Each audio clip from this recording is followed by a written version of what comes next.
तर धनंजय देशमुखांनी सीआयडी कार्यालयात जाण्याचं रद्द केलं। अधिकाऱ्यांनी बोलावल्यास व्हेरिफिकेशनला जाणार असं धनंजय देशमुख यांनी म्हटलंय। संतोष देशमुख यांच्या हत्येनंतर काही वस्तूंचं सीआयडीकडून व्हेरिफिकेशन होणार होतं।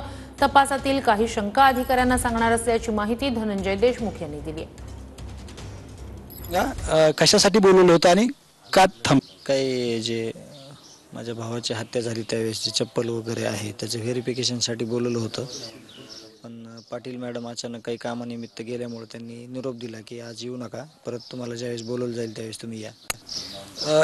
याच्या आधी कधी बोलवलं होतं का तुम्हाला, म्हणजे असं व्हेरिफिकेशनसाठी काही दुसऱ्या वस्तू वगैरे काही? हो, बोलवलं होतं याच्या अगोदर पण। हो। आणि आज काय कशाचं व्हेरिफिकेशन होतं हे काय तुम्हाला सांगितलं होतं का? म्हणजे ओळख पटवायची होती की या वस्तू हे तुमच्याच आहेत का असं? हां, चप्पल वगैरे असं, गळ्यातला दोरा असं। मग आता परत कधी जाणार तुम्ही? आता त्यांनी निरोप ज्यावेळेस देतील त्यावेळेस जाणार। म्हणजे आज जायचं कॅन्सल झालंय। आणि दुसरा मुद्दा महत्त्वाचा म्हणजे आणखी त्याच्यात जर आज तुम्ही आता उद्या जाणार आहे का तुम्ही परत? नाही, ज्यावेळेस निरोप येईल त्यांचा त्यावेळेस आम्ही जाणार आहे का, म्हणजे जे काही ह्याच्यामध्ये अजून ह्या कटकारस्थानामध्ये कोण आरोपी आहेत त्या संदर्भात आम्ही त्यांच्याशी चर्चा करणार आहोत आणि चर्चेअंती मग आम्हाला त्यांना काय मागणी करायची ते ठरवणार आहोत।